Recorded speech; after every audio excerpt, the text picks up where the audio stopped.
Update po tayo sa pamunuan ng Grains Retailers Confederation of the Philippines, ang pinakamalaking confederation ng mga grains retailers sa buong Pilipinas. Kasama ho natin ang tagapagsalita ng grupo si Ginoong Orly Mantag. Magandang araw ho sa inyo at welcome sa Bombo Radio Philippines. Si Bombo Genesis po ito, kasama natin si Bombo Ever. And thank you for joining us sa Bombo Radio Philippines, Ginoong Orly Manuntag, sir. Ano hong take ho ninyo dito ho sa 20 peso rice program ng kasalukuyang administrasyon na sinimulan na nga humuling ipatupad after po nitong halalan?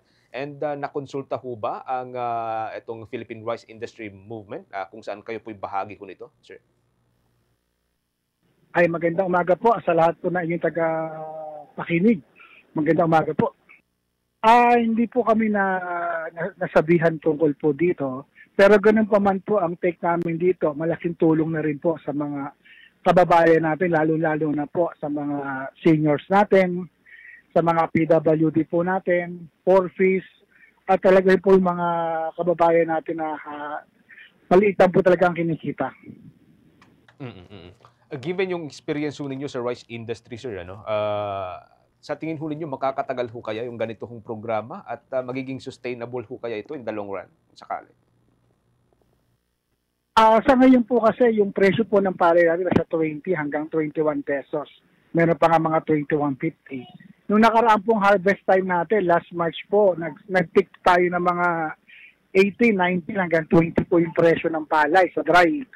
So nakikita po namin sa ngayon po, kung wala po talagang subsidy ng government, mahirap po natin masustain po yung 20 pesos.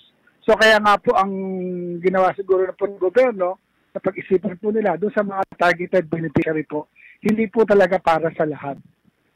Okay. Bombo Ever, were your questions? Maluntag, sa tingin niyo po ba magiging epektibo ang programa pong ito para po sa pagpapababa ng presyo ng commercial rice o mayroon pong domino effect po ito? Sa ngayon, minimal yung epekto niya dahil, sabi namin, targeted ang beneficiary lang naman ito, hindi naman po binibenta ito sa lahat. Makikita po kasi natin ang epekto nitong malaki kung sa isang palengke maghapon na mayroon tinda na 20 pesos, maapektuhan niya yung mga katabi niya mga retailers and ganoon din po sa ibang lugar. So, yun nga po, ang nakikita namin ito, hindi siya makaka-apekto sa ngayon. Pero kung talagang ibebenta po ito sa lahat, tingin ko medyo mahihirapan dahil sa laki po ng bilang na konsumo po na kailangan po natin. Sa ngayon po kasi ang atin pong daily consumption po nasa 35,000 metric tons. So pag kinumpit po natin yan sa bigas, 700,000 kabans po a day. So kung ibebenta po ito para sa lahat, direct competition po yan sa ating mga rice stakeholders din po. So magkakaroon po talagang na malaking epekto kung ito ay ilalarga po pang kalahatan. So ito nga po ay nabanggit ka po ng gobyerno, targeted market lamang po. Tingin ko minimal po ang kanyang epekto. Kaya nga po naghihingi kami rin ng ano po sa gobyerno na kailangan may listahan sila para yung mga kababayan po natin ay makabili po talaga kung sino po yung karapat-dapat na makabili. Baka mamaya po kasi masamantala po siya. Diba? Yung ibang mga PWD o kaya ibang kababayan natin bibili rito, sa kabila bibili rin. O iba po natin mga kababayan po na sa 4 piso. Kawawa naman yung iba. Baka po maubusan naman. As of now po, Ginoong Manuntag, hindi po ba affected dito pong kita ng mga miyembro po ninyong mga retailers, lalo na taabot na po ito sa 32 outlet ang pinagbebentahan po ng murang 20 pesos per kilo po na bigas?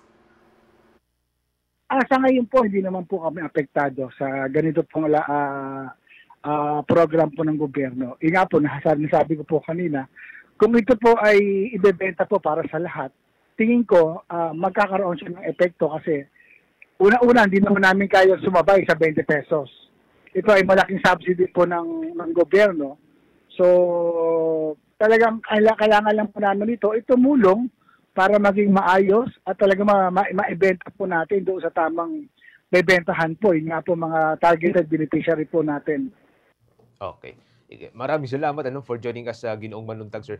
Siguro panghuli na lamang, ano hong mga iiwan ho nating suggestion kung sakali para po sa present administration para maabot yung pong ninanais na mababang presyo ng bigas sa kabuuan at hindi lamang doon sa, sabi nga ninyo kanina, targeted audience lamang, sa kabuuan, paano ho yung magiging sistema dapat dito? Your suggestion po.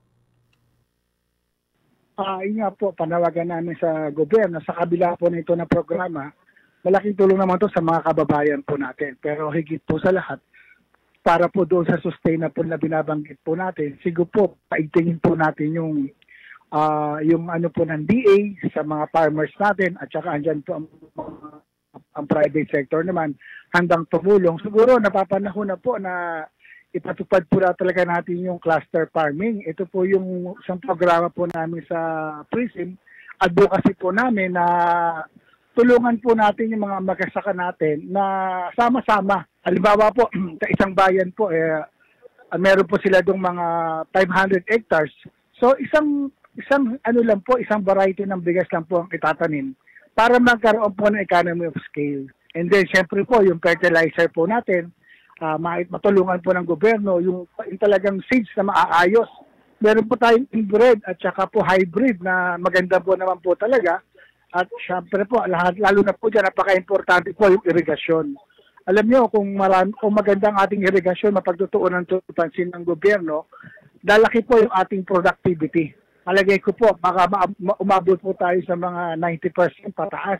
Kung gaganda po, kasi marami pa po talaga tayong mga lugar po ngayon na farmland, rice land po, na isang beses pa lang po nakakapagtanim. So kung magkakaroon po tayo ng magandang irigasyon, infrastructure, post-harvest facility, ayuda po talaga natin sa mga magsasaka po natin, malaking tulong po ito. Tataas po yung ating production, bababa po yung halaga sa pagkatanim. So tingin ko po, makakaroon po ng sustainability. Gaganda po yung ating ano po ng pagsasaka. At siyempre po, ang dulo niyan, yung ating pong food security po. Salamat. Thank you so much. Maraming salamat po sa inyo at ingat po kayo, sir. Si Ginoong Orly Maluntag, siya po ang tagapagsalita ng Grains Retailers Confederation of the Philippines, ang pinakamalaking confederation ng mga grains traders at mga retailers sa buong Pilipinas, mga kapompo.